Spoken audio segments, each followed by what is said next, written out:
Now, the reason we're seeing Juan Guaido elevated as the so-called interim president is because the people ahead of him in the party, Leopoldo Lopez and figures like that, have basically, most of them have left the country, come to the U.S., where they're now coordinating this attack, this coup with the Trump administration, or they're holed up in embassies, or some of them are in prison for violent acts, for leading violent demonstrations that have killed many people on the ground in Venezuela.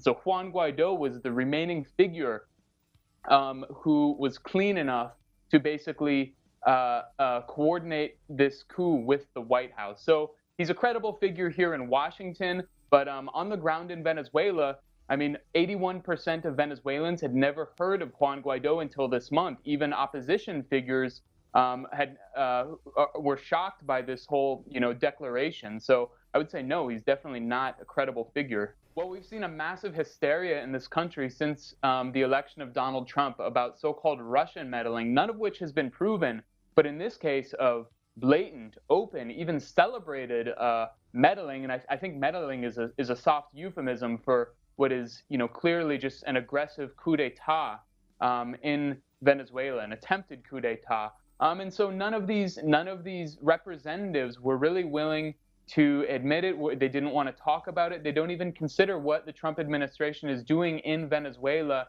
as a form of interference. And it not only does it show the hypocrisy, it shows the arrogance, the imperial arrogance that is bipartisan throughout all of the Republican Party and all of the Democratic Party, except for a couple of people, including Minnesota Congresswoman Ilhan Omar, who is now speaking out against this coup d'etat. And we see similar language coming from Ro Khanna in California, another congressman, and the Democratic Party presidential candidate Tulsi Gabbard, who is also speaking out. So it's almost bipartisan consensus, except for a few people in the Democratic Party who are speaking out against this. And I think that's what Max exposed.